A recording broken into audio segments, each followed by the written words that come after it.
Jayanti Jagadananda Vipakshakshapanakshamah Paramesha Mukhodbhuta Jnana Chandra Marichaya. Então, vamos dar continuidade aqui a essas aulas introdutórias ao Sarvamaya. Então, na primeira parte, eu apresentei uma introdução geral ao Tantra em si, então, definições gerais do Tantra. Em seguida, eu terminei o encontro mencionando que nós falaríamos a respeito de Samara. Então, eu já entro nesse conceito, eu explicito, mas antes disso, só alguns pequenos comentários a respeito de algumas coisas que eu falei na primeira parte da aula. Né? Em primeiro lugar, quando eu mencionei que os Shaivas veneram o Guru.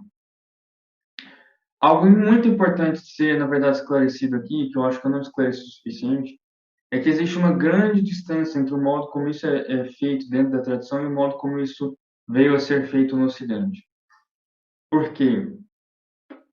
Na tradição, nunca o guru é mais importante do que a divindade e mesmo que a tradição. Enquanto que no Ocidente, vários dos gurus indianos que vieram divulgar seus ensinamentos, etc., criaram vínculos com seus discípulos de tal forma que os discípulos são vinculados ao ensinamento de um guru específico e não à tradição em si. E muitas vezes, inclusive, a devoção desses discípulos está centrada no guru e não a uma divindade. Então, frequentemente, esses templos desses gurus e seus seguidores aqui no Ocidente têm altares em que o guru é mais importante do que a divindade, ele é mais central, ele é maior, está acima, ele geometricamente ali, na disposição geométrica, do que a própria divindade. O que são absurdos completos do ponto de vista tradicional. Do ponto de vista tradicional, a nossa devoção central é a divindade sempre. E é a tradição revelada, que é considerada como revelada pela divindade, é que está também no centro da nossa recepção dos ensinamentos. O guru, ele é guru na medida em que ele é um transmissor da tradição, não na medida em que ele é um indivíduo especial, especialmente iluminado, tocado por Deus. A gente, de fato, acredita que muitos gurus são iluminados, mas quando se entende que um guru é iluminado na tradição, há uma grande diferença do modo como os gurus iluminados foram divulgados no Ocidente. Por quê? No modo dessa divulgação ocidental, a ênfase é individualista, o guru enquanto indivíduo. Na tradição, o foco nunca é individualista. O guru é iluminado no sentido de que os gurus que o são, né? No sentido de que ele atualizou na sua vida, na sua consciência, os estados de consciência e a sabedoria da tradição. Então, é a tradição que vive nele. É a tradição que encontrou fruição nele. Né? E a tradição essa que é considerada como emanada da boca da divindade. Então, na verdade, essa sabedoria divina, que é o que a corrente de transmissão que nós chamamos de tradição encontrou plena atualização na vida dessa pessoa. Então, nesse sentido, não é ele, o guru, individualmente, que é iluminado. É a tradição que é uma portadora dessa sabedoria e que encontra sua testemunha viva na figura do guru. Nesse sentido, o que o guru tem para transmitir não está individualmente vinculado a ele próprio, mas transmitir essa corrente de sabedoria que ele também recebeu e que ele atualizou na sua vida e que nós também vamos atualizar. Então, nesse sentido, o guru nunca é supremo nessas tradições. Inclusive, eu tinha mencionado que os Shastras ensinam diversos modos de testarmos o guru. E está incluso ali testar a conduta e testar também o ensinamento do guru, que deve estar de acordo com os Shastras. Porque os Shastras, em um aspecto, nós consideramos como sendo transmitidos por Shiva, né? Então, nesse sentido, ele é superior ao ensinamento individual de cada guru. Mas também, os Shastras, eles são testemunhas das experiências e verificações de diversos gurus ao longo dos séculos. Então, de geração após geração, de pessoas que atualizaram aqueles ensinamentos, aquela sabedoria na sua vida. Então, nesse sentido, se aparece um guru individualmente contradizendo todo esse legado, ele precisa afirmar uma autoridade superior a de todos esses gurus que disseram coisas que ele está contradizendo agora. E essa afirmação da sua autoridade também deve ser validada na tradição, ou seja, a partir de gerações de pessoas que validam a superioridade daquele ensinamento. Então, na verdade, e inclusive uma outra questão é que raramente você vê os mestres, os acharyas tradicionais, nas linhagens tradicionais, combatendo, refutando, contradizendo abertamente o que os acharyas anteriores disseram. Eles sempre são conciliadores nesse sentido, eles nunca vão de frente para esses acharyas. Então, nós temos aqui um sistema de teste, de mecanismo, né, para testar a validade dos ensinamentos, para testar a aplicabilidade deles, a partir do modo como eles deram frutos na vida de diversos praticantes ao longo dos séculos. Então, isso para nós é muito importante, né? Então, o ensinamento e a pessoa do guru nunca são superiores à tradição e à fonte da tradição que nós consideramos como sendo Shiva. Então, nesse sentido, ah, há uma discrepância significativa no modo como o Ocidente e a tradição tratam essa questão do guru.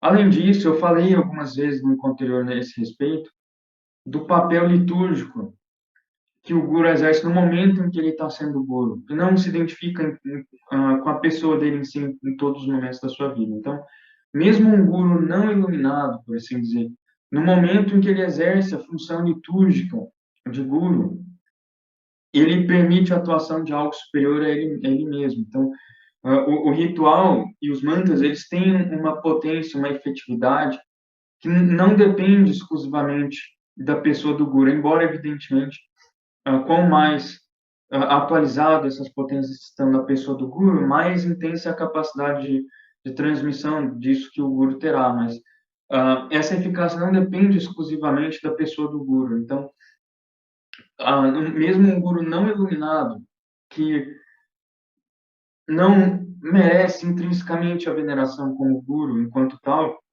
é a posição litúrgica dele enquanto guru no momento em que ele atua como tal, que recebe a veneração. Isso é importante porque também é característico de toda uma cultura devocional diferente da nossa. Então, por exemplo, na Índia, você vai ver frequentemente filhos se curvando e tocando os pés, por exemplo, da sua mãe ou do seu pai. Não é que a mãe e o pai sejam intrinsecamente pessoas iluminadas, divinas, superiores em todos os sentidos do que o filho. A questão é que, nessa relação de pai e filho, a mãe e o pai, eles exercem uma função ritual, por assim dizer, que evoca a figura da divindade à medida que o pai e a mãe são, em última instância, na verdade, a própria divindade, não aquelas pessoas. Então, você venera a figura do pai e da mãe que está atualizada naquelas pessoas que nós chamamos de pai e mãe. Então, não é uma veneração à pessoa em si, e sim à figura que ela está atualizando naquela relação que nós constituímos. Então, esse tipo de consciência ritual, litúrgica, cerimonial, por assim dizer, é profundo e significativo e demanda uma certa educação cultural e devocional que o Ocidente, muitas vezes, hoje em dia, carece. Né? À medida em que, não necessariamente o Ocidente, enquanto uma civilização que também tem sua cultura religiosa, em que essas mesmas características estão presentes, como, por exemplo, quando na Igreja Católica um padre é respeitado, ele não é respeitado só enquanto a pessoa dele em si, mas pela figura litúrgica que ele atualiza ali. Né? No ritual da missa, o sacerdote é o próprio Cristo, né? Então, por isso ele emula ali os atos de Cristo, né, na Santa Ceia. Tá? Então, o Ocidente, enquanto civilização, também tem consciências e percepções semelhantes. Eu digo o Ocidente secularizado, contemporâneo, que não tem nenhum tipo de consciência ritualística muito profunda. Então, para esse tipo de cultura com pouco trato ritualístico, esse tipo de respeito, veneração a outras pessoas facilmente se transforma num tipo de adoração cega a personalidades e a cultos a pessoas e coisas assim. E não é essa a nossa perspectiva, não é essa a perspectiva da nossa tradição e dos nossos gurus, nenhum dos quais aceitam ou querem ser objetos desse tipo de bajulação cultica, né, assim. Então, isso é importante que nós enfatizemos. E além disso, outro pequeno adendo é que quando eu citei o Brihadaranyaka Upanishad, o diálogo que eu falei que era de Chakra e Yajnavalkya, que Yajnavalkya o apresenta para sua real natureza e se dá conta daquilo e fica ensinando isso, na verdade não é Chakra, e sim o Shasta, o filho de Chakra. Então, esse pequeno erro eu cometi aí, né? E por fim, eu queria observar também, retomando aqui as nossas, os nossos slides, quando eu apresentei esse slide aqui, eu comentei como que Raja Yoga aqui é a própria natureza de Shiva, enquanto que os outros 3 yogas são da natureza da Shakti. Essa aqui é uma exposição do caminho do yoga, das disciplinas contemplativas do Tantra em geral, que enfatizam o que nós chamamos de Samhara Krama, a sequência da dissolução, em que esses poderes da palavra e do prana estão a caminho da dissolução na consciência de Shiva. E nesse sentido que a Shakti é como se fosse a boca, o meio pelo qual nós adentramos o corpo de Shiva. Mas também nós temos no Tantra o movimento inverso, que vai enfatizar, na verdade, a sequência da emanação a partir da consciência de Shiva, em que, a partir da consciência de Shiva, esses outros aspectos aqui vão ser constituídos pela Shakti. Então, vai ser um tipo de sequência em que a Shakti não é só um meio para alcançar Shiva, mas ao contrário, que Shiva é o meio para a manifestação da Shakti, né? Então, isso é importante enfatizar, porque que Mantra Yoga, por exemplo, essas práticas com os mantras, as visualizações, não são apenas instrumentais na nossa absorção na não forma. Elas também são modos em que os poderes da não forma se manifestam e constituem um modo de a atividade, a atuação no mundo que é divinificado. Então, nós não só queremos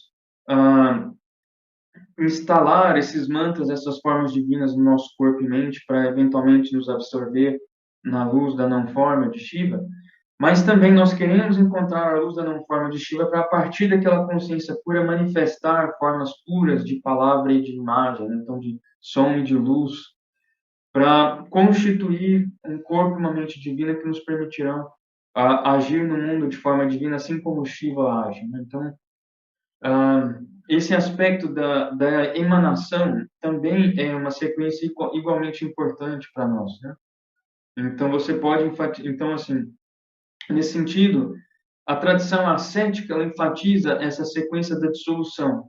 A tradição sacerdotal ela enfatiza a sequência da emanação, na verdade, porque o sacerdote é aquele que invoca essas forças à manifestação, enquanto que o asceta é aqueles que as reabsorvem na interioridade.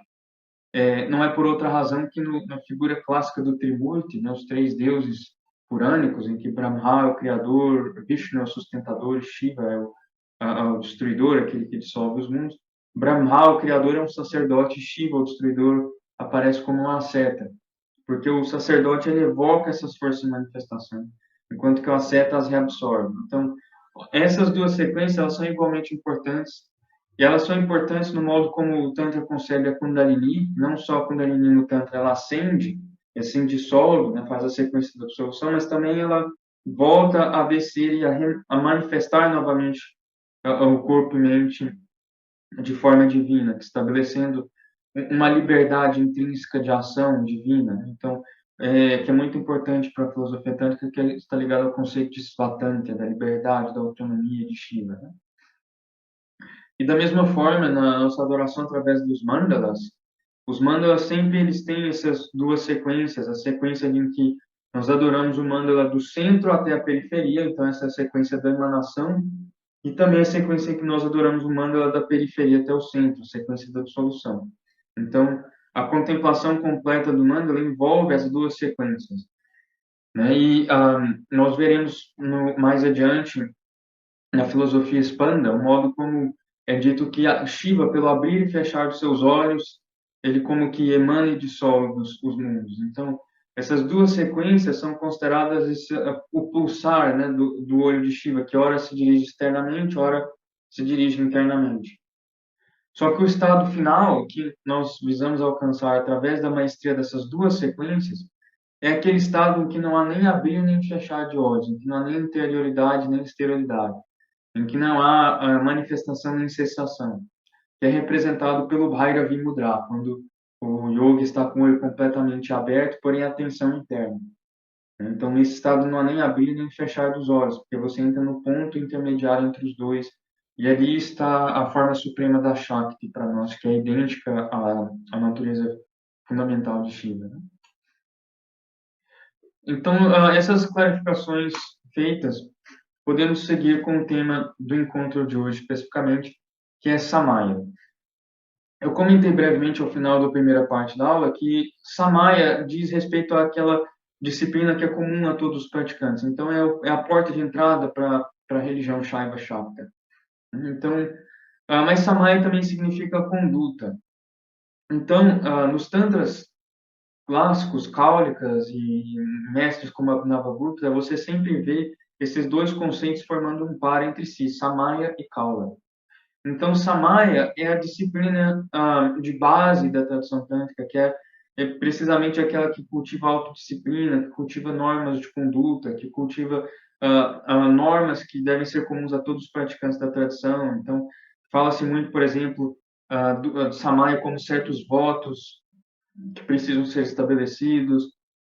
Fala-se da quebra de Samaya, aqueles discípulos que quebram o código de conduta da tradição e assim são considerados como caídos da tradição, né?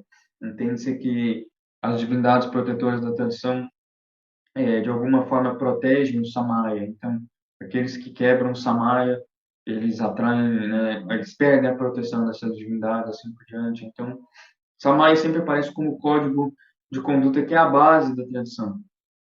Mas acima dessa base, nós temos a dimensão esotérica mais profunda da tradição, que é o Kala, que é o ponto em que a visão final é cultivada e alcançada.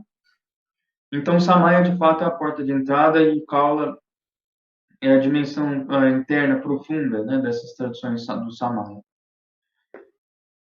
Então, como aqui eu estou introduzindo especificamente a tradição do Sarvanaya, eu vou expor aqui a forma do Samaya da tradição Shaiva Shakta, que está inclusa no Sarvanaya.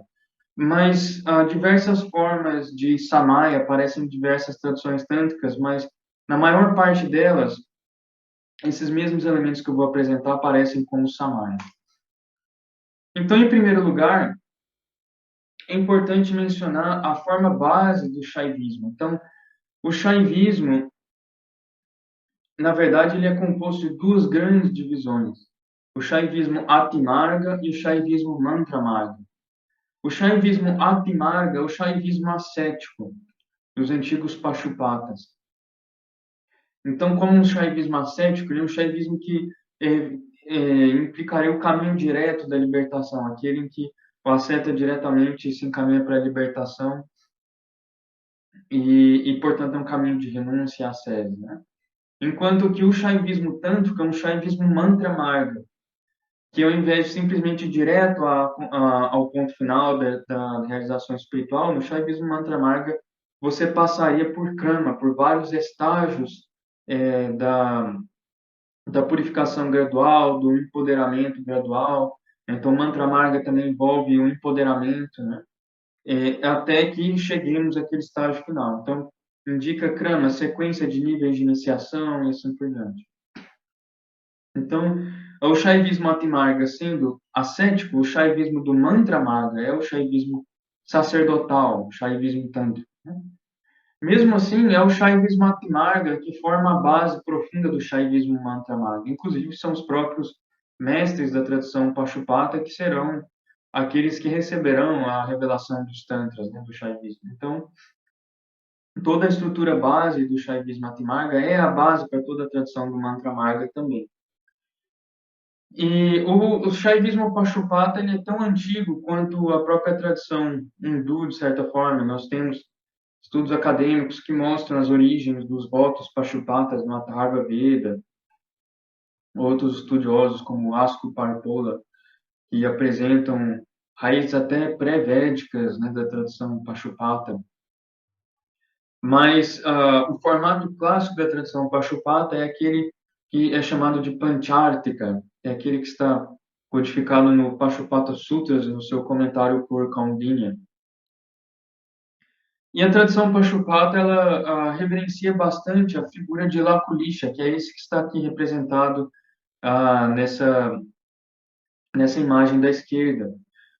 Lakulisha é considerado um avatar de Shiva pela tradição Pashupata, né? Então, uma encarnação direta de Shiva em que ele se manifesta humanamente como o guru, né, o mestre da tradição que foi responsável por sintetizar as diversas vertentes Pashupatas. Mas ele não é considerado o fundador da tradição Pashupata. Os Pashupatas consideram outro avatar de Vishnu, de Shiva, chamado Shrikanta, como sendo o fundador da tradição Shaiva Pashupata. Então, Shrikanta seria o avatar de Shiva através do qual essa tradição se manifestou, e Lakulisha, aquele outro avatar de Shiva através do qual as várias vertentes Pashupatas, que Shrikanta teria, na verdade, dado origem a diversas tradições através dos seus diversos filhos e filhas. Então, o próprio Shrikanta teria dado origem a diversas linhagens de Shaivismo e Lakulisha as teria reunido novamente. Então, o Pashupata Sutras, que é o texto mais antigo dessa tradição que sobreviveu até uns dias de hoje, já apresentam essa tradição na sua forma integrada, né? E Lakulisha sempre aparece nas iconografias, nos templos antigos Pashupatas, como circundado dos seus 4 discípulos, que será a mesma imagem que posteriormente nós encontraremos na iconografia que apresenta Shankaracharya, né, também circundado pelos seus 4 discípulos ali, né? E aqui, nessa imagem, acima de Lakulisha, nós temos uma figura que mostra 3 faces de Shiva, sendo que há mais uma face atrás, que não aparece, e a face sem forma, acima, formando, portanto, as 5 cabeças, as 5 faces de Sadashiva, que é a figura central da adoração Shaiva, tanto para os Pashupatas quanto para o Mantra Marga. Então, nós vamos expor um pouco mais da teologia de Sadashiva adiante, mas o ponto central é que essas 5 faces de Shiva, elas são, na verdade, o corpo mântrico do Supremo Shiva, Parama Shiva, aquele que é o vazio luminoso da pura consciência não dual, né, que é o Paramatma, o Supremo Si mesmo de todas as coisas. Esse Parama Shiva incorporifica-se através de um corpo mântrico que é constituído de 5 mantras que são védicos, advêm da tradição do Yajurveda, que estão ali, alguns deles dispostos em diferentes partes do Yajurveda, alguns no Maitreya Samhita, e em outras porções dos Vedas, e que aparecem já reunidos e condensados no Taittiriya Aranyaka, do Krishna Yajurveda. Então, esses 5 mantras de Shiva seriam as 5 faces de Sadashiva, em conjunto, o corpo mântrico do Supremo Shiva, através do qual ele assume a sua forma soberana, a sua forma pela qual, através dessas 5 faces, ele exerce seus 5 poderes, as suas 5 funções cósmicas, né? Que é algo característico do Shaivismo tântrico. Então, eu já posso mencionar adiante, embora essa não seja a ênfase do Shaivismo Atimarga, essa doutrina dos 5 poderes, das 5 faces de Sadashiva, é bastante importante para o Shaivismo Mantramarga, em que, através dessas 5 faces, Shiva exerce os seus poderes de ação, conhecimento, volição, deleite e consciência pura, e através desses poderes exerce as 5 funções da criação dos mundos, a sustentação dos mundos, a dissolução dos mundos, a ocultação de si mesmo e a revelação de si mesmo. Então, nesses 5 poderes estariam inclusas todas as coisas existentes. Então, são 5 poderes absolutos, né, chamados de Panchabrahma, e que vão compreender em si todas as formas de Brahma, de Vishnu e de Rudra, né, a tríade de divindades purânicas. Então, essas 5 faces de Sadashiva, elas são o foco da adoração dos Pashupatas, e nos Pashupata Sutras, nós temos a doutrina Pashupata explicada em 5 capítulos. Cada capítulo explica certas doutrinas e também prescreve certas disciplinas e práticas que são concebidas como sendo seguidas nessa sequência. E, ao final de cada um desses 5 capítulos, um desses 5 mantras védicos que formam as 5 faces de Sadashiva são comentados. Então, quer dizer, na verdade, em cada uma dessas doutrinas e disciplinas de cada capítulo estão associadas à contemplação de uma dessas 5 faces. Então, a primeira face de Sadashiva ali, que é Saddhojata, implicaria as disciplinas básicas iniciais daquele que entrou no caminho Pachupata, em que ele faz determinados votos de abstenção, como de abstenção da violência e assim por diante, e passa, enfim, a ter algumas disciplinas básicas ali, né? A segunda etapa dessa vida dos Pachupatas estaria relacionada à face de Vamadeva, inclui o cultivo da devoção profunda a Shiva, em que o devoto vai habitar num templo Shaiva ou num local similar, e ali vai se dedicar à prática de japa, da recitação de mantras, e da adoração ritual de Shiva, e também à prática de dança e de alegria, de riso, felicidade, coisas assim são descritas ali, né? E danças essas que deveriam ser de acordo com o Gandharva Veda, né, que é o Shastra, os tratados artísticos do Veda, da tradição védica. Então, ali você tem essa associação de Shiva com a arte da dança, que é muito significativa para entendermos a história do Natya Shastra, nas traduções clássicas da dança indiana, em que Shiva é sempre uma figura fundamental. E também para entendermos a própria figura de Shiva como Nataraja, o dançarino cósmico, né, que através da sua dança cria, sustenta e dissolve todos os mundos.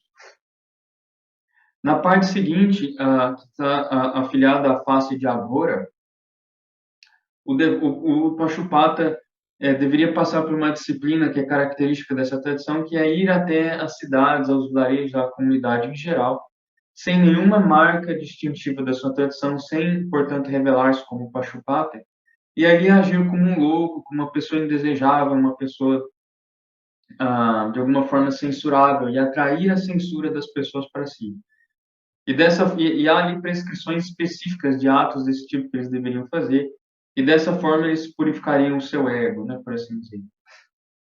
Em seguida, na disciplina associada à face de Tata Purusha, o Pachupata retiraria-se numa caverna ou num local isolado, e ele dedicaria-se ao yoga, às práticas contemplativas internas, com a finalidade de dominar a sua mente. E, por fim, na face associada a Ishana, a disciplina seria aquela de ir habitar num campo crematório, como aquele que renunciou completamente às suas identidades mundanas, e ali contemplar a forma de Shiva que é sem forma. Então, o seu aspecto Nishkala, sem parte, sem composição, sem objetificação. Então, aquela forma de Shiva que é o puro vazio luminoso, né, da consciência. E eu esqueci de comentar que já na primeira disciplina, como parte dos votos, né, que os Pachupatas fazem, era parte da disciplina deles, banhar-se diretamente com as cinzas e dormir sobre as cinzas. Então, contemplando as cinzas ali como o tishta, o remanescente do sacrifício védico, então aquilo que sobra no altar de fogo depois do sacrifício, que é considerado especialmente poderoso, e a província de Shiva dentro do ritual védico. Então, aqui você tem diversas imagens ao longo dessas 5 disciplinas que são importantes na própria iconografia de Shiva, em que nós vemos às vezes Shiva como um dançarino, nós vemos Shiva como um asceta coberto de cinzas, nós vemos Shiva agindo de formas inconvencionais e atraindo a censura das pessoas, nós vemos Shiva atuando como um yogi retirado nas montanhas ou nas cavernas e imerso em samadhi. Nós vemos Shiva nos campos crematórios como uma pessoa que adquiriu um asceta, né, que tem um perfeito domínio de vairagya, da perfeita renúncia sobre todas as coisas, e que assim ele meio que caminha no mundo sem pertencer ao mundo. Então, né, isso nos leva a toda a tradição de renúncia, né, que foi desenvolvida dentro da tradição védica, em que o renunciante é um morto em vida, é aquele que passa por um ritual em que ele simula a sua própria morte, e após esse ritual, ele é iniciado na tradição renunciante como, na verdade, uma pessoa que já morreu para suas identidades mundanas, já morreu para seus deveres mundanos, então ele é considerado um morto em vida. Então, nesse sentido, um Jivanmukta, um liberto em vida. Então, esses são aspectos importantes da iconografia e da imagética de Shiva como asceta que os Pachupatas emulam nas suas disciplinas, né? Então, Cada uma dessas 5 fases da vida do Pachupata e suas respectivas doutrinas e disciplinas são todas centradas na contemplação dessas 5 faces de Sadashiva. E o fato do Pachupata Sutras organizar essas 5 etapas da sadhana, essa contemplação de cada uma dessas 5 faces, na verdade, uma estrutura de integração de diversas correntes Pachupatas, em que diversas correntes Pachupatas focavam as suas práticas, sua adoração a uma ou outra das faces de Shiva. Então, você tinha aqueles Pachupatas mais centrados na adoração no templo e na recitação de mantras, aqueles Pachupatas que faziam práticas inconvencionais para atrair censura. Então, os Pachupatas que eram mais centrados na prática yogica em lugares isolados, os Pachupatas que eram mais centrados na prática da renúncia em meio aos campos crematórios. Então, na verdade, várias eram as traduções Pachupatas que aparecem aqui organizadas no Pachupata Sutras, né? E, de fato, os Pachupatas, na verdade, Pachupata é uma designação ampla, geral, para se referir a todos os tipos de ascetas Shaivas. Então, algum deles, centrados, por exemplo, na face de Vamadeva, a face esquerda de Shiva, que é a sua face feminina, vão se tornar principalmente adoradores de Parvati, da Shakti de Shiva. Aqueles Pashupatas centrados na face direita de Shiva, que é a Agora, vão focar na adoração de Bhairava. Então, que nós já temos a origem profunda dos termos Vamachara, Dakshinachara, o caminho da mão esquerda e da mão direita, que na verdade é simplesmente aqueles que adoram a face feminina de Shiva, aqueles que adoram sua face terrível, a face de Bhairava. Então, em Sadyojata, você tem uma forma mais sacerdotal de Shiva, em Tatu Purusha, uma forma mais yogica, em Shana, a face que não tem forma acima, é a face de Vairagya, da renúncia, né, daquele que está além da forma. Então, essas 5 faces de Shiva, elas dão origem a diversas disciplinas e tradições dentro do Shaivismo ascético, que, uma vez assumem um caráter sacerdotal, ou seja, começam a transmitir esses estados de consciência através do mantra, né? Então, quer dizer, esses ascetas começam a receber ali os mantras da tradição, que vão ser codificados em sistemas de adoração que agora incorporam mais profundamente o aspecto sacerdotal e embutem essas dimensões, essas disciplinas yogicas dentro da tradição sacerdotal. Assim emergiria o Shaivismo Mantramarga, o Shaivismo Tantra, né? Que também terá suas subdivisões, que de agora em diante é o que nós vamos falar a respeito. Então, aqui uma outra estátua, né, de Sadashiva, em umas cavernas importantes na Índia. Agora eu esqueci quais são essas cavernas específicas, eu acho que é Elefantas, cavernas de Elefanta. Mas aqui na frente você tem a face de Tatpurusha, que é a face yogica de Shiva, e aqui desse lado, aqui no nosso lado esquerdo, que é o lado direito de Tatpurusha, seria agora a face de Bhairava, a sua face mais terrível, mais mortuária, que é aquela que quebra todas as convenções do mundo. E do outro lado, a sua face feminina, de Vamadeva, aquela que está mais associada, portanto, aos aspectos eróticos da mitologia Shaiva. Então, só nessas 3 faces nós já temos aqui os aspectos yogicos, os aspectos de destruição, dissolução dos mundos, né? Então, com simbolismos mortuários, e aqui os aspectos de simbolismo mais erótico, vão estar associados mais com os processos de manifestação do mundo, de certa forma. E ali atrás estaria a face Sadyojata, que é aquela mais sacerdotal, e em cima de Ishana, relacionada a Vairagya, a Forma. Então, como eu disse, a partir dessas tradições Pashupatas, surgiriam o Siddhanta, surgiria o Mantra Marga, a tradição tântrica, né, do Shaivismo, que é a tradição sacerdotal. E essa tradição também é dividida em 2 esferas.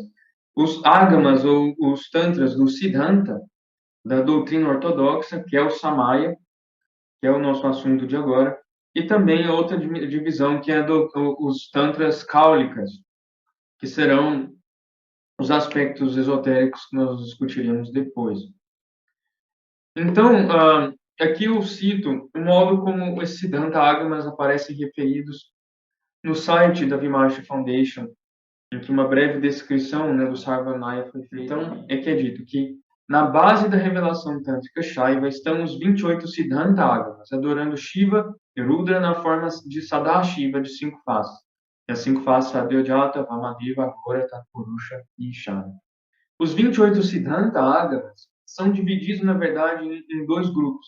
Os 10 Shaiva Agamas, que adoram Shiva na sua forma mais pacífica, e 18 Raudraganas, que adoram Shiva numa forma mais destrutiva. Então, essa dualidade da figura de Shiva, ela de fato advém dos próprios Vedas, em que Shiva é sempre representado ali como Rudra, né? Como dotado de uma forma benéfica, pacífica e outra terrível. Então, essas duas faces de Shiva nos Vedas indicam a natureza dupla de Shiva como Agni e Soma, que são os 2 princípios fundamentais do ritual védico.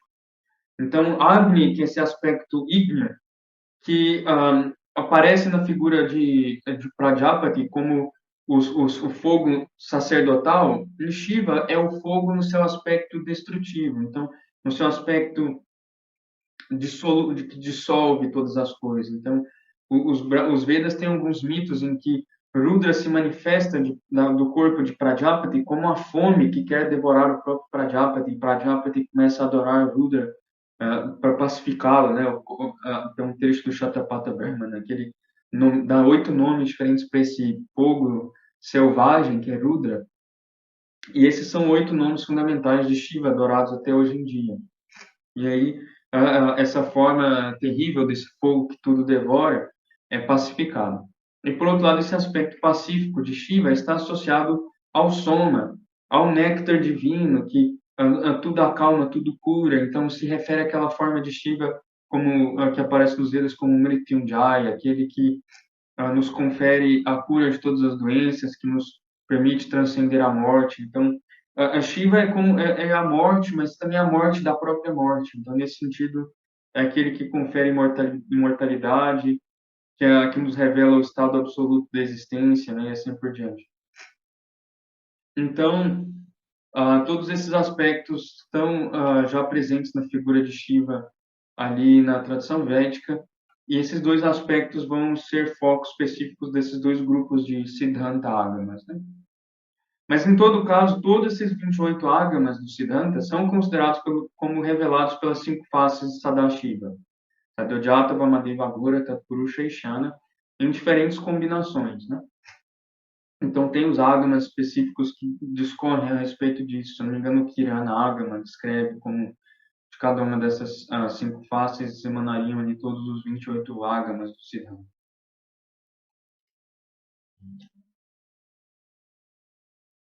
E essa é uma ocasião favorável para nós discutirmos o conceito dessa revelação, o que é entendido aqui como revelação. Miticamente, imageticamente falando, o Shiva da tradição ascética muitas vezes vai ser contemplado como um Ekavira, como um herói solitário, como um asceta solitário. Isso não significa, na nossa concepção, que ele esteja desprovido da Shakti, da sua consorte, mas que ela aparece ali internamente dentro da natureza dele, não exteriorizada sob a forma de uma consorte. Mas no Siddhanta, na tradição tântrica em geral, ele sempre vai aparecer acompanhado dela. Então, que é o Shiva casado, é o Shiva sacerdote. É aquela consciência yógica agora acompanhada da sua consorte. E a sua consorte aqui nada mais é do que o próprio poder do mantra. Então, por isso, essas são traduções do Mantra Marga, da tradução dos mantras. E como eu havia descrito, quando eu falava dos yogas, né, aquele vazio luminoso da consciência pura, que é Shiva, ele também contém ali o poder da palavra, o poder do prana na sua forma suprema, que são a Shakti, né? Isso nada mais significa que nessa concepção, Shiva, que é a pura consciência, está sempre dotada dos poderes de cognição e de ação. Os poderes de cognição expressos pela palavra e os poderes de ação expressos pelo prana, que na verdade são uma coisa só, que são a Shakti. Então, seja quando esse prana e essa palavra estão ativos, manifestos em formas diversas, modificadas, seja quando eles estão no seu estado aquiescente na própria natureza de Shiva, Shiva está sempre dotado desses poderes de cognição e ação. E todos os tantras, eles são apresentados como revelados a partir de um diálogo entre Shiva e Parvati, ou Shiva e Shakti. Então, sempre no início e ao longo do texto, é como se os dois estivessem dialogando entre si, né? Com frequência, Parvati faz perguntas e Shiva responde. Nós veremos que nos Kaula Tantras adiante, algumas vezes, essa relação é invertida, em que Shiva pergunta e a Shakti responde.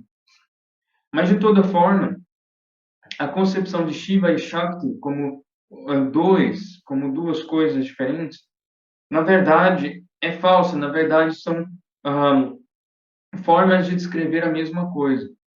A mesma coisa, essa mesma realidade última, que pode ser descrita sob um ângulo, sob uma ótica, como Shiva, e sob outro ângulo, sob outra ótica, como Shakti.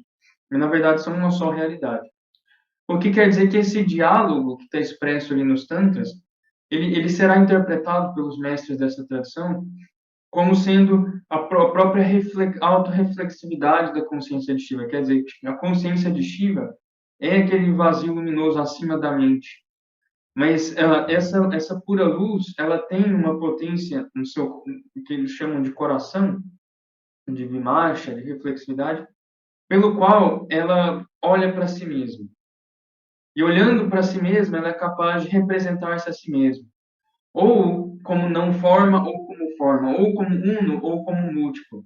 Então, todos esses vários estados sob os quais nós podemos aprender a pura luz da consciência, seja na sua forma transcendente, vazia de toda pluralidade e complexidade, seja na sua forma imanente, sob a forma do próprio corpo universal, sob a forma dos pensamentos e dos sentidos, todas essas são formas da reflexividade de Shiva, né, que são um Shakti.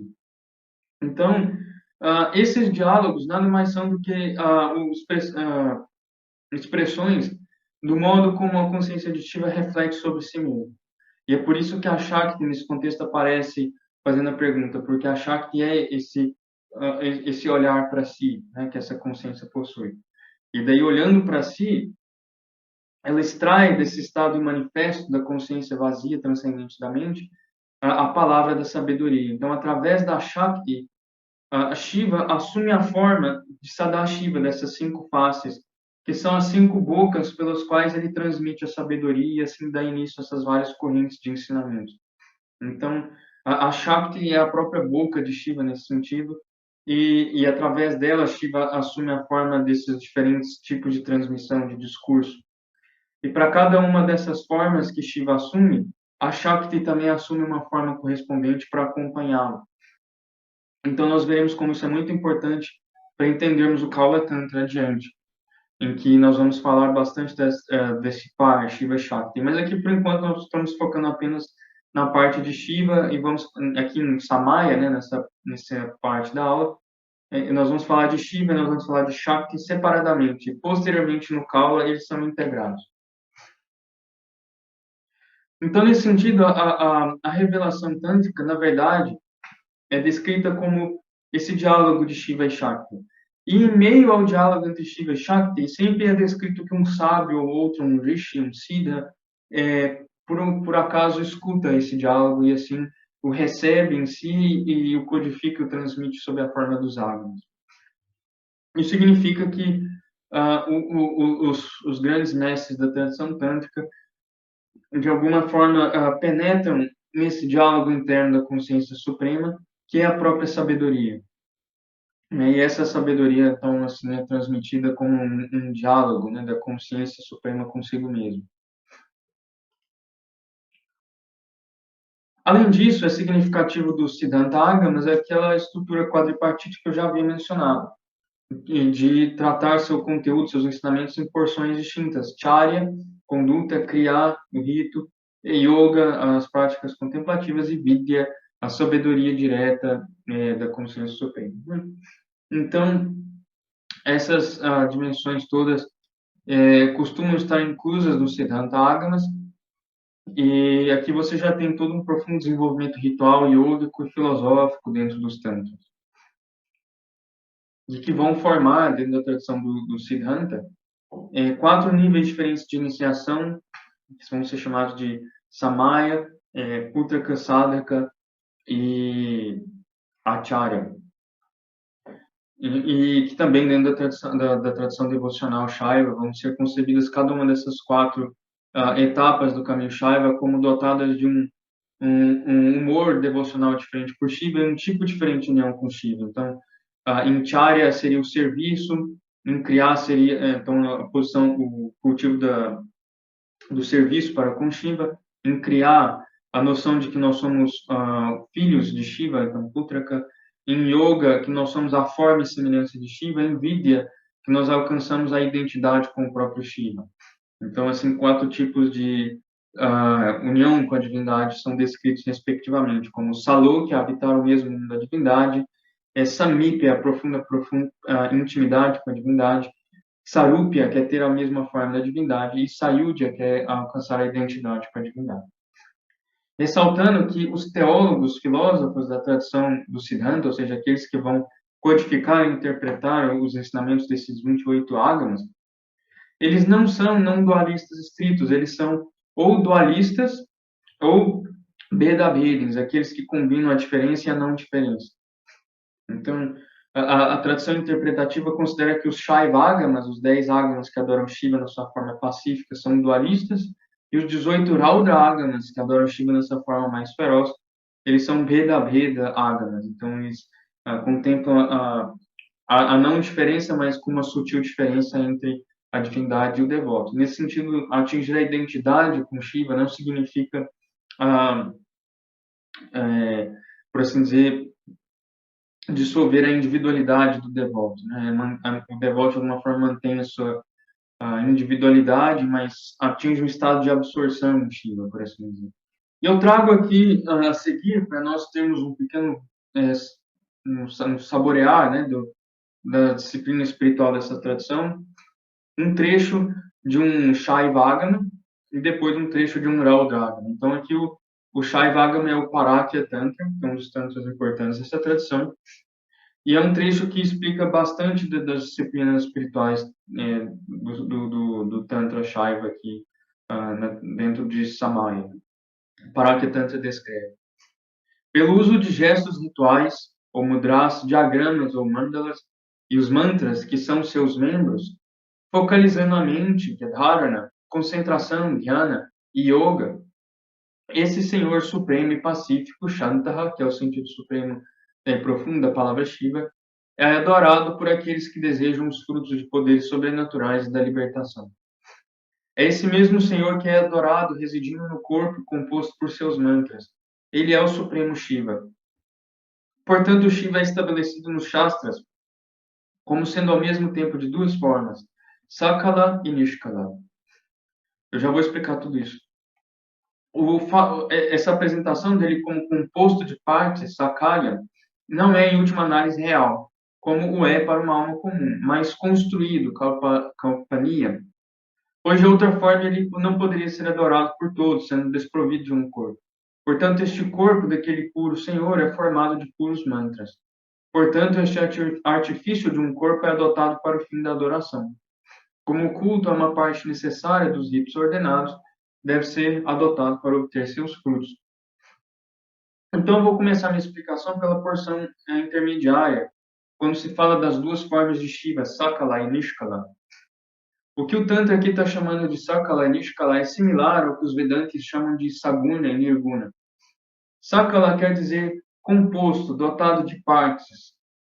É aquilo que é objetificável, que é descrito em termos de formas sonoras ou visuais, que é composto de várias partes mântricas ou vários membros com um corpo visual. Então, quer dizer, uma forma corporificada da divindade, manifesta. E Nishkala é não composto, então simples, da forma da pura luz da consciência e do deleite. Aqui o que está sendo dito aqui, a forma Nishkala de Shiva é Paramashiva, é o Supremo Shiva, é a forma inata, intrínseca de Shiva. E essa forma de Shiva dotada, que é composta, dotada de membros, é Sakala. E Sakala, essa forma de Shiva dotada de partes e membros, ela é descrita, na verdade, como o corpo mântrico de Shiva, formado de puros mantras. E esses puros mantras são os 5 mantras de Sadashiva, daquelas 5 faces que nós escrevemos. Então, a forma Sakala de Shiva é Sadashiva, que é a sua forma soberana, aquela que através desses 5 mantras, ele é capaz de transmitir a sabedoria sobre a forma dos Agmas e também é capaz de atuar com seus poderes universais de criação, sustentação, preservação e destruição de todos os mundos e assim por diante. Então, essa forma soberana de Shiva e, ao mesmo tempo, instrutora de Shiva, que aparece aqui como dotada de partes. E o que o texto está dizendo é que essa expressão de Shiva como composto de partes, como Sakalya, é, na verdade, construída, imaginada. Não é a forma real de Shiva, é como se que Shiva projetasse isso através da sua imaginação, através da sua Maya, e constituísse um corpo divino para si, através do qual ele se torna capaz de estar acessível para os devotos. Então, todas essas práticas que foram descritas na primeira parte do texto aqui, demandam que Shiva tenha forma, demandam que Shiva esteja corporificado, para que, através desse corpo mântrico, ele possa ser invocado através de gestos rituais, através dos diagramas, através dos mantras, e que assim sirva como objeto para o foco da nossa concentração e do yoga. Então, é através dessa forma imaginada, construída por Shiva, que todas essas práticas são possíveis. Então, o próprio Shiva assume essa forma devido à sua graça, né, devido à sua compaixão, para tornar-se acessível aos seus devotos e aos praticantes. Mas, em última instância, ele não é, de fato, determinado por essa forma. Diferentemente, por exemplo, de nós, pachos, seres acorrentados no samsara, em que nossa forma, de fato, nos determina, nos limita, nos define. Shiva não é determinado e definido dessa forma. Então, ele mantém-se livre dela ao mesmo tempo. Ele mantém-se livre sob a sua forma suprema e inata, que é Nishkala, não composta, né? Então, aqui você tem uma série de características profundas, significativas para o nosso entendimento da tradição do Siddhanta Agamas. O fato é que os Siddhanta Agamas vão reconhecer Paramashiva como uma forma suprema de Shiva, mas uma forma que não nos permite torná-lo o objeto central da nossa devoção. Então, quer dizer que o objeto central da devoção nos Shaiva Agamas é Sadashiva, é essa forma composta de Shiva, que vai ser invocada no Shiva Linga. Então, essas diversas faces são instaladas no Shiva Linga, como olhando para as diversas direções, e vai ser instalada no Nataraj, aquela forma de Shiva dançarino, que com seus diversos gestos, tem 5 gestos naquela imagem, também encarna 5 funções, né, das 5 faces de Sadashiva, e que através desses mantras será contemplado, instalado no próprio corpo, visualizado e assim por diante. E os mandalas do Siddhanta, que são mandalas quadrados, não redondos, como os Shaktas, também são todos expressivos dessa natureza quíntupla de Sadashiva. E através da adoração corporificada de Shiva, que esses praticantes eventualmente ascendem à forma suprema de Shiva como Paramashiva.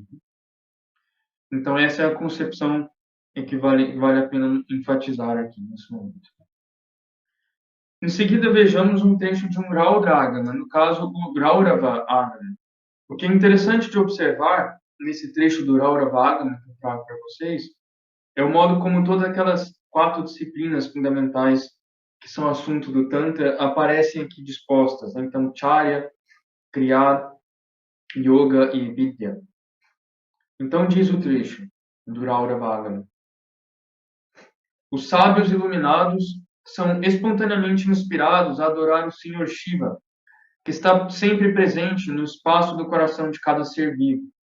Através dos mantras secretos e grandes yajnas, ou sacrifícios, e através das oferendas de flores designadas com os mantras específicos. Então, aqui ele está descrevendo os ritos de adoração a Shiva, né, que aqui tem até o aspecto de serviço a Shiva, né, através das oferendas. Tendo sido purificado com mantras relevantes, Diksha, iniciação, e adoração a Shiva, e tendo transformado seu corpo em uma moldura divina adornada com vários tipos de mantra nyasa, de imposições dos mantras de Shiva sobre o corpo, o sadhaka deve meditar no Senhor Shiva, cuja forma divina é composta de 5 Mahamantras. Então, aqui todo o processo da prática do mantra, em que nós transformamos o nosso corpo, impondo os mantras e depois meditando sobre os mantras e a forma divina, é que os 5 Mahamantras, que são as 5 faces de Sadashiva. Assumindo uma forma pura, que resplandece como puro cristal e como pura luz desprovida de fumaça. Ele, Shiva, se apresenta no espaço do coração de todos os seres. O sadhaka deve meditar nesta forma pura de Shiva. Então, aqui, a disciplina do yoga, em que a forma da não forma de Shiva vai ser visualizada. A consciência de tais sadhakas é refinada e aperfeiçoada pelas disciplinas de yoga e jnana, de sabedoria, conforme estabelecidas nos Shaivagamas. Suas sementes kármicas são queimadas pelas chamas ardentes do fogo de Shiva Jnana, da sabedoria, da visão de Shiva. Seus olhos são iluminados pelos raios luminosos de Parameshvara. Então, ele recebe Jnana, sabedoria, visão, né, da natureza de Shiva. Tais sadhakas, estando dissociados de todos os adjuntos limitantes, né, do corpo e mente, estabelecem-se em seu próprio estado essencial de pureza e entram no estado incomparável de bem-aventurada calma. Então, aqui é descrito aqueles 4 tipos de disciplinas e é descrito como o praticante, através dessas várias práticas de rito, de adoração, de purificação e contemplação dos mantras, do yoga, da forma de Shiva que está além dos mantras e da visão, né, de Shiva que é revelada pela graça dele, adentrariam na sua própria natureza. A própria natureza do sadhaka aqui é não idêntica a Shiva, mas tratada como se fosse a forma e semelhança de Shiva e um aspecto dentro de Shiva. Então, uma parte no todo, por assim dizer. Mas sendo a forma e semelhança de Shiva é da mesma natureza que Shiva, que é ser uma bem-aventurada, calma, profunda e luminosa. Então, adentrando a nossa verdadeira natureza, a natureza do nosso eu individual, nós nos absorveríamos completamente na natureza de Shiva, que é da mesma natureza, tal como o leite derramado no leite, a água derramada na água, elas se mergem. Então, essa imersão do praticante em Shiva não é compreendida pelos filósofos dessa tradição Siddhanta como sendo a não diferença absoluta de Shiva e o Sadhaka, mas uma não diferença de natureza, de tal forma que o Sadhaka pode, nesse êxtase, nessa sabedoria, nessa iluminação, absorver-se plenamente em Shiva e, naquele momento da absorção, não perceber uma diferença entre ambos. Mas é uma não diferença qualitativa, que não exclui um princípio de diferença ontológica. Então, por isso aqui, o Raudragama é Beda-Beda, filosoficamente. Né? Estritamente não duais serão as tradições que nós veremos adiante no Kaula Tantra. Né? Então, aqui, de fato, dentro do Tantra, o praticante inicia na porta de entrada do Tantra, que é o Samaya, cultivando disciplinas ainda dualistas e Beda-Beda. Nós não começamos direto da não-dualidade. A não-dualidade, de fato, são estados que são revelados misticamente, mas os ensinamentos puramente não duais, eles não nos ajudam a nos entender enquanto praticante, enquanto devoto, enquanto uma pessoa vivendo uma vida prática cheia de problemas, dificuldades e assim por diante. Então, o que nos ajuda a nos entender como praticantes são essas doutrinas que enfatizam Beda, a diferença, e depois Beda-Beda, diferença não diferença. E só num estado mais extático é que as disciplinas não duais passam a fazer sentido mais direto e imediato para o praticante. E se com essa exposição aqui dos Shaivagamas e dos Raudragamas, eu encerro a apresentação do Siddhanta Agamas, da primeira vertente da tradição tântrica Shaiva, que está dentro do Samaya, dentro da conduta geral, e que é a base de todas as tradições Shaivas. Então, todos os Shaivas, mesmo os não duais, aqueles que entram na tradição Kaula, eles antes são treinados na tradição do Siddhanta, recebem essas iniciações, essas práticas, esses treinamentos fundamentais, antes que eles estejam aptos, né, para aquelas outras tradições dos Bhairavagas, das tradições que vão cultuar a forma extática de Shiva. Primeiro nós cultuamos Shiva e Rudra antes de cultuarmos Bhairava. E da mesma forma, dentro do Samaya, dessa disciplina inicial, que é a religião Shaiva Shakta de base, nós temos também a dimensão Shakta do Sarvanaya, que está associada aqui ao texto purânico Devi Mahatmya, o texto que louva a grandeza da Devi, que também é conhecido como Durga Saptashati, ou os 700 versos de Durga, e também conhecido como Chandi, né, que é o nome principal dessa deusa nesse texto. Esse texto, assim como as disciplinas dos Pashupatas e o Siddhanta Agama são a base de toda a tradição Shaiva, o Devi Mahatmya é a base de toda a tradição Shakta. E, além disso, assim como essa base Shaiva que nós vimos tem em semente, em princípio, todos os desenvolvimentos posteriores da tradição Shaiva, também o Devi Mahatmya contém em semente todos os desenvolvimentos posteriores da tradição Shakta. No entanto, essas disciplinas do Shaiva Agama que nós vimos focam bastante em Shiva, embora reconheçam a Shakti ali, ela é bastante subordinada. Da mesma forma que no Devi Mahatmya o foco é quase que exclusivamente a Devi, a Shakti, e ela não aparece aqui como consorte de Shiva, ela aparece como Kanyakumari, como uma virgem eterna, como aquela que nunca se casa, que não tem um consorte. Então aqui ela não é consorte de nenhum deus, não é subordinada a nenhuma divindade masculina, e ela é, então, quer dizer, uma tradição puramente Shakta, né, essa do Devi Mahatmya. Essas mesmas figuras que nós veremos aqui associadas a Durga, da tradição de Devi Mahatmya, posteriormente, na tradição Kaula, se tornam diversas formas de Parvati, se tornando diversas formas de Parvati, se transformam nas várias deusas tântricas do Kaula. Né? Então, nesse sentido, o Devi Mahatmya é a base da tradição Shakta. E aqui nós vemos que no Samaya, nessa disciplina inicial do Sarvanaya, tanto as iniciações Shaivas quanto Shaktas estão presentes, mas aqui elas são iniciações ainda puramente Shaivas, puramente Shaktas, que não aparecem integradas entre si. Você não está visualizando Shiva e Shakta em fusão, você está visualizando-os, adorando separadamente, para só depois, no Kaulismo, vê-los em fusão. Né? Então, o Devi Mahatmya é um texto bastante antigo, né, nos Puranas, e embora seja um texto purânico, portanto, uma série de narrativas míticas interpassadas com hinos de adoração a Devi, que são bastante profundos filosófico e teologicamente, o Devi Mahatmya é um texto purânico. Mas, dentro da tradição tântrica, vários são as liturgias tântricas formadas a partir desse texto. Então, na Índia, no Nepal, você vai ver as tradições tântricas, as liturgias tântricas baseadas no Devi Mahatmya, como sendo principalmente três: o chamado Katyayani Kalpa, o Bhadrakali Kalpa e o Ugrachandi Kalpa. Na tradição do Sarvanaya, todos esses três kalpas estão presentes e eles são integrados, e quando integrados, assumem a forma do que é chamado ali de Trishakti Chamunda, que seria a forma suprema ali de Durga, incluindo todas as Durgas dessas várias liturgias tântricas associadas ao Devi Mahatmya. Então, as disciplinas tântricas associadas a esse texto, na verdade, são bastante esotéricas e complexas, e elas são integradas dentro do Sarvanaya. Elas são a base, né, de toda a tradição Shakta no Sarvanaya. Aqui eu não tenho tempo hábil para expor todas as histórias narrativas do Devi Mahatmya e explicá-las, até porque esse será o foco do próximo curso do Acharya Timalsina, agora em 2022, no segundo semestre de 2022. E para decodificar esse texto, não basta meramente narrar as histórias, os contos ali contidos.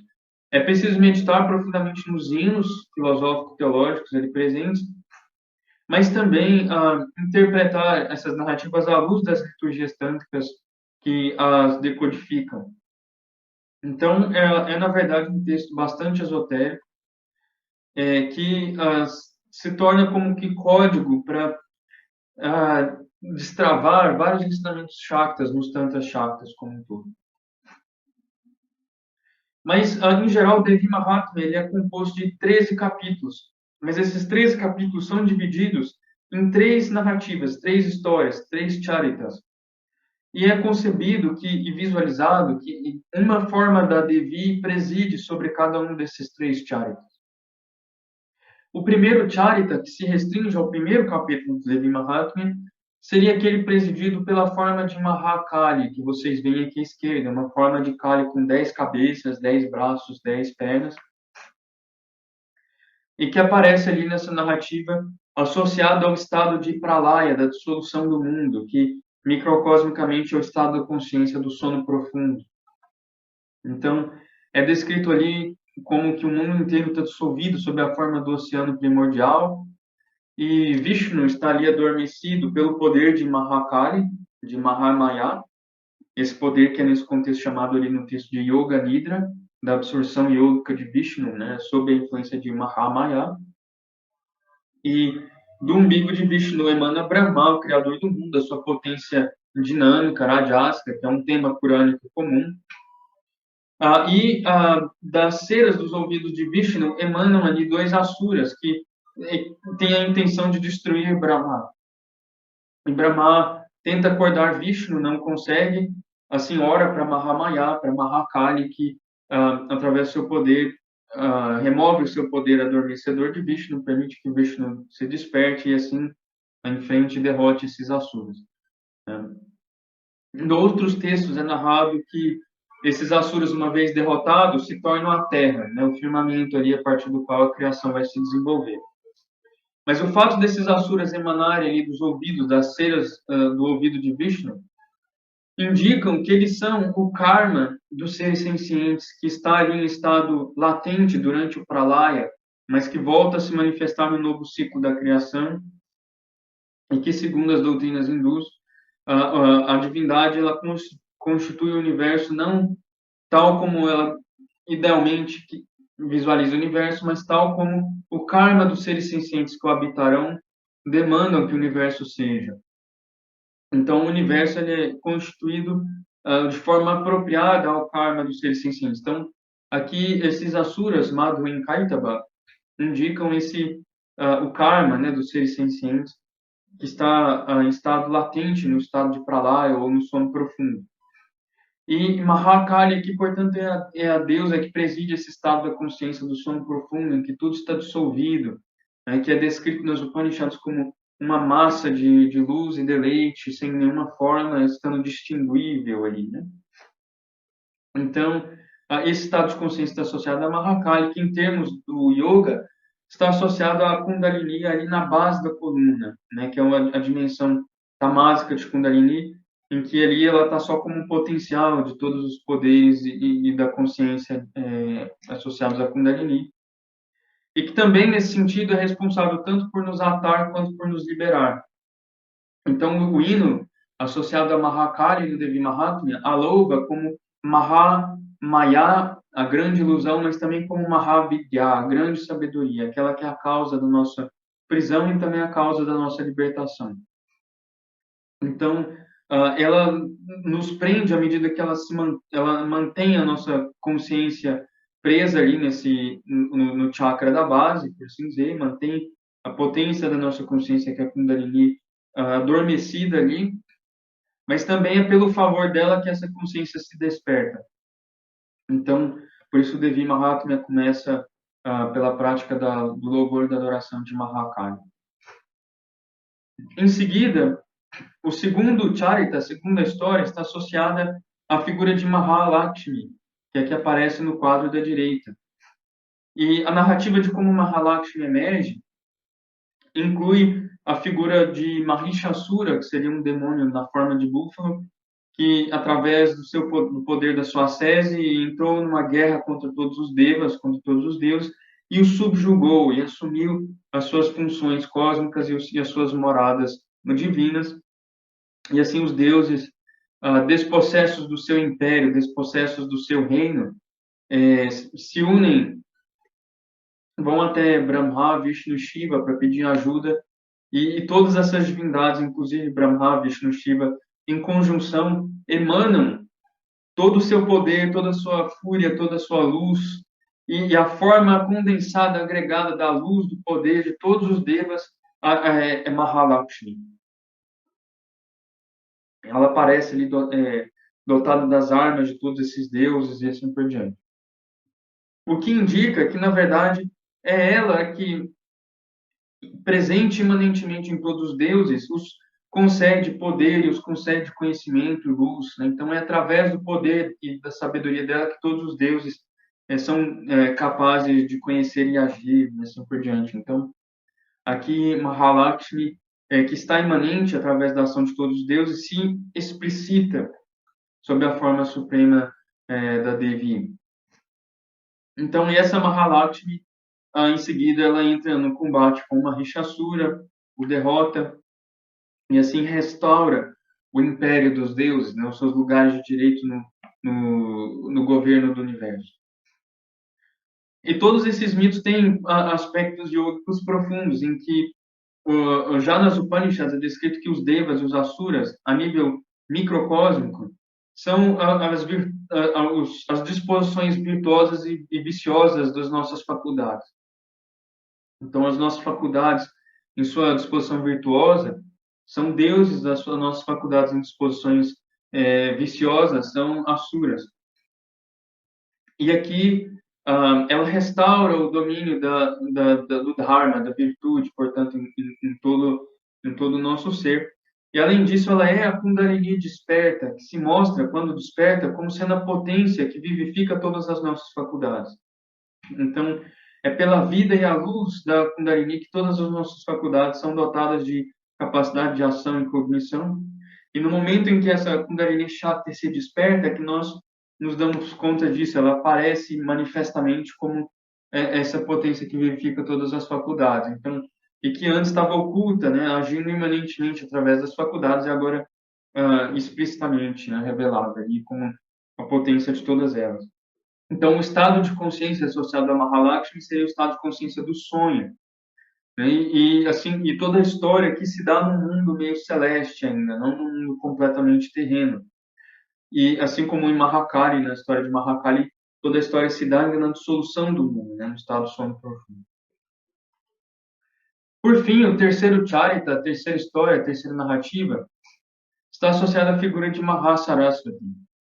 Novamente, outros dois asuras, aqui chamados de Shumba e Nishumba, eles, dotados de bastante avareza, de desejo de posse, saem à procura através do poder que eles conquistaram nas suas sedes, eles vão até os deuses e buscam tomar todos os seus tesouros, todas as suas riquezas, todas as suas posses, todos os seus poderes e excelências.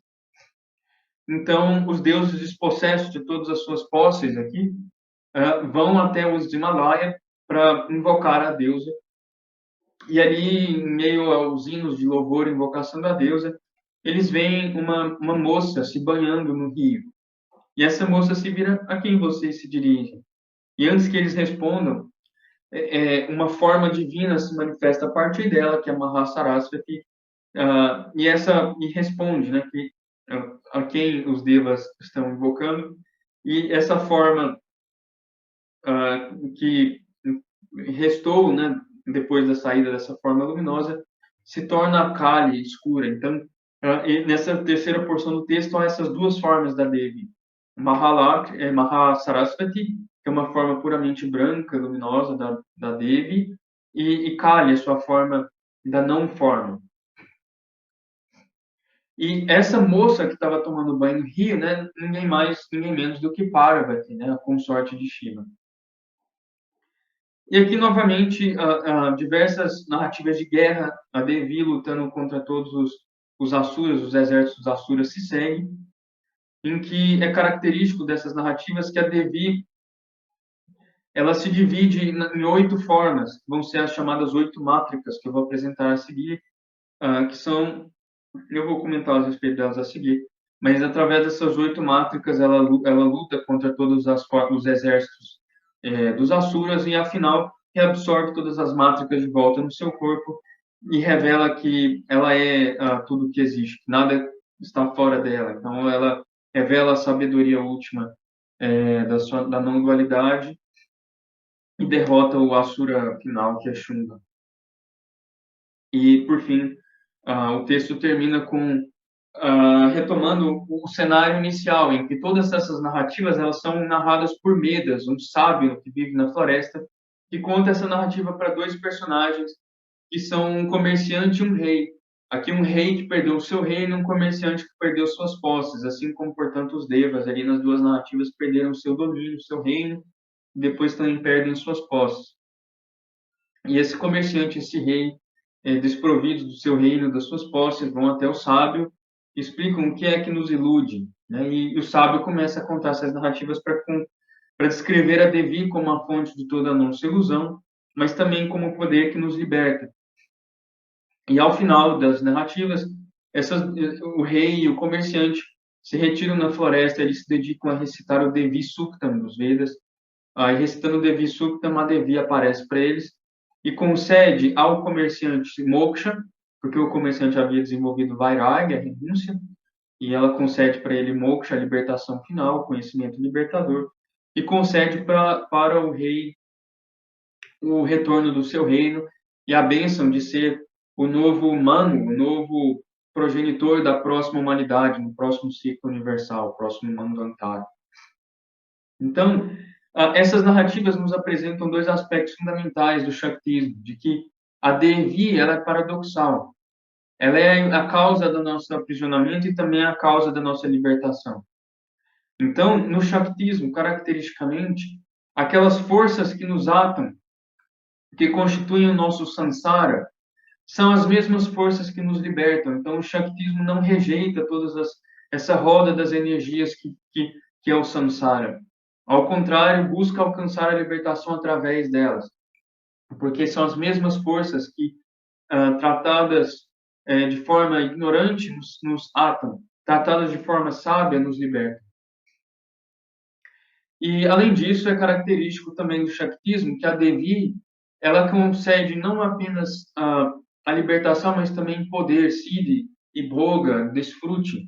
Então, ela nos concede tanto a iluminação espiritual que nos liberta do mundo e nos revela a transcendência, quanto o poder, a eficácia para viver plenamente no mundo e submeter o mundo ao domínio da virtude, ao domínio da sabedoria, da bem-aventurança. Então, a Devi ela concede aqui siddhis, poderes espirituais, ela concede bhoga no sentido do desfrute desses poderes espirituais, mas também do desfrute de uma vida humanamente plena, dotada de dharma, artha, kama e moksha, dotada de virtude, de prosperidade, de prazer e de libertação espiritual. Então, essas características do Shaktismo estão profundamente explícitas aqui no texto do Devi Mahatma.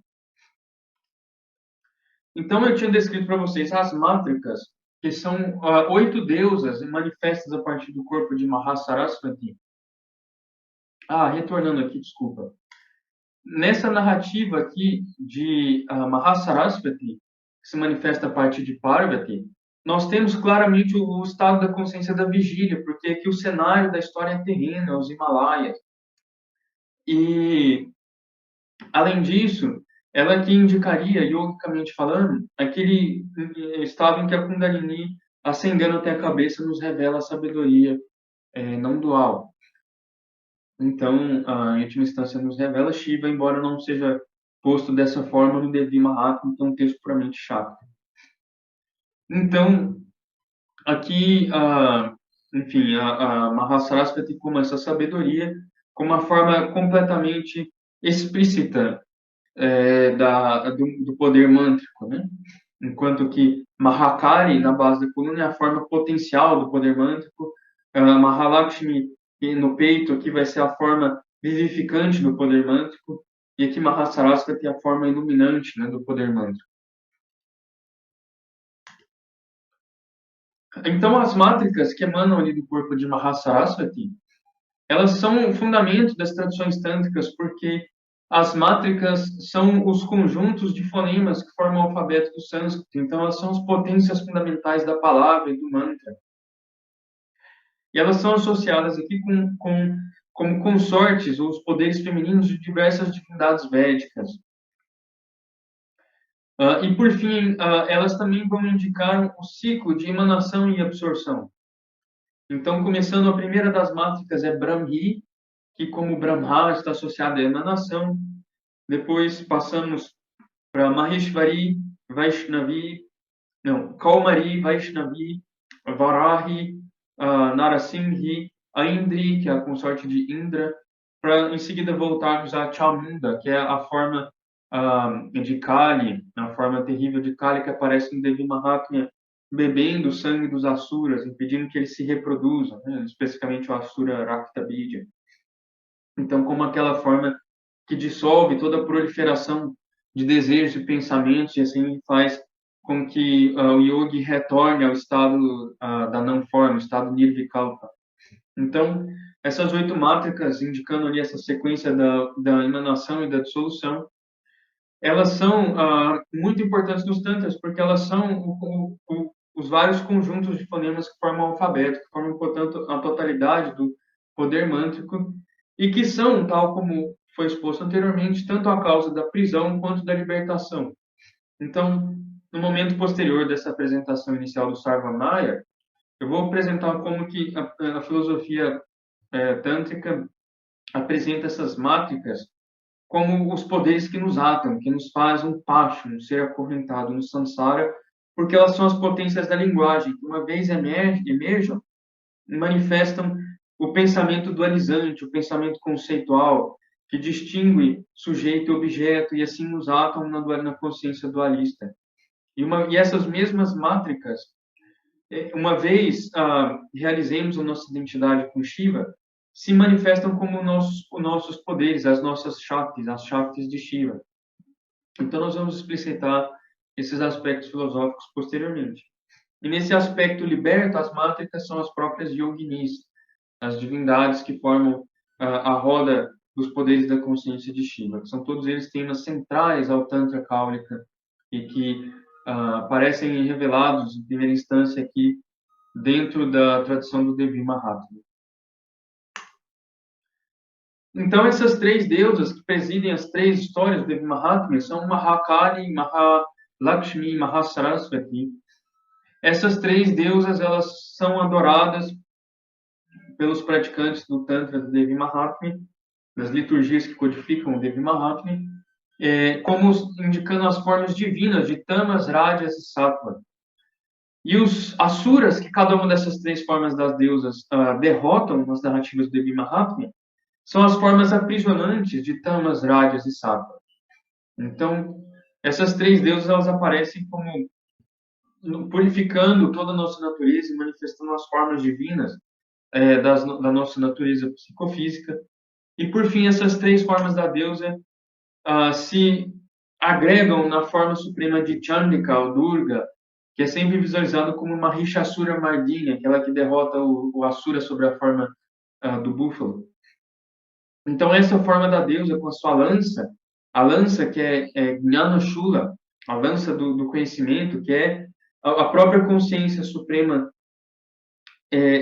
sob a forma do mantra. Então, um mantra que está potente pela vitalidade da consciência pura, penetrando ali e derrotando o Asura sob a forma do búfalo, que é indicativo da natureza do pacho, né, da criatura acorrentada, que uma vez atravessado pela lança da sabedoria de Durga, se desveste da sua forma assúrica e assume a forma de pura luz, emerge no corpo da própria Devi. Então, ele é liberto da sua condição aprisionada e emerge na própria deusa através dessa luta.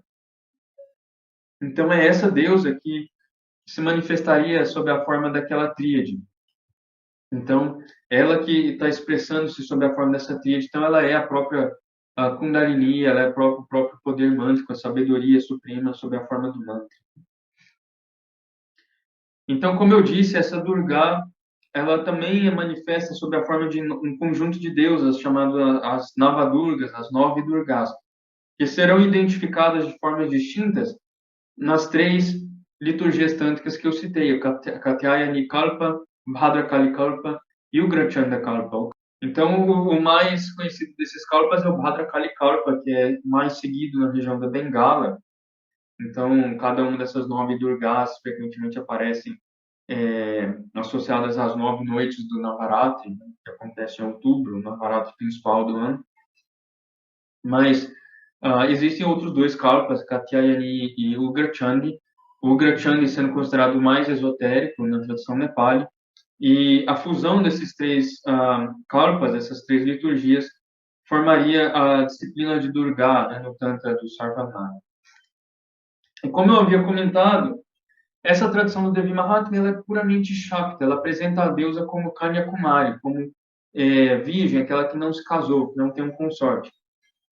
Mas é essa mesma Durga que, depois identificada com Parvati, se torna consorte de Shiva, e cada uma dessas formas que eu mostrei assumirá uma forma tântrica cáulica. Então, retornando aqui, nós veremos a Mahasarasvati assumindo a forma de Pará, a deusa do Trika, Mahalakshmi assumindo a forma de Tripura Sundari, a deusa do Srividya, e Mahakali assumindo a forma de Guhyakali, que é a deusa do Kali Krama.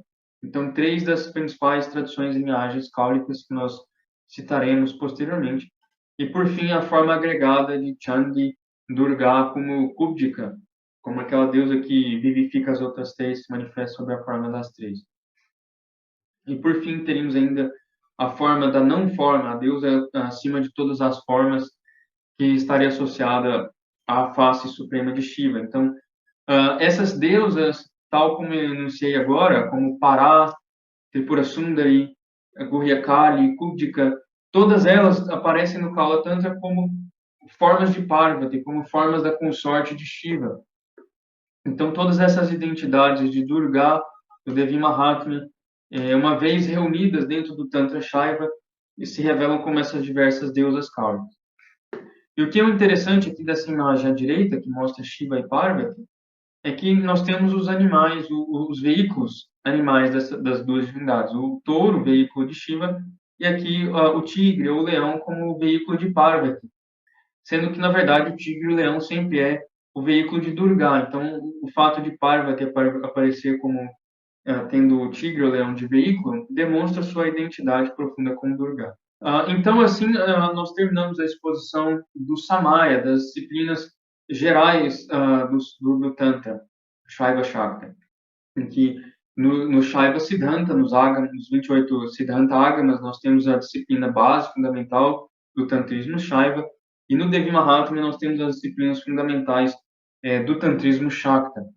E, posteriormente, nós veremos aqui o segundo nível do Tantrismo, que é o seu nível mais esotérico, em que essas mesmas formas de Shiva e de Shakti reveladas no Samaya são fundidas e aprofundadas esotericamente em disciplinas mais avançadas no Kaulismo, né? E daí nós vamos definir Kaula Tantra e discutir alguns dos princípios fundamentais da filosofia cáulica, para depois descrever as várias linhagens cáulicas, os vários amnayas, que geram várias tradições cáulicas diferentes, e o modo como elas estão todas integradas no Sarva Amnaya, que é, nesse sentido, fundamentalmente uma tradição cáulica, que absorve e integra todas as vertentes cáulicas, diferentemente de outras tradições tântricas que serão focadas apenas em uma ou outra dessas tradições cáulicas. Então, nós encerramos esse encontro por aqui, e no próximo eu continuo falando desses outros aspectos, né?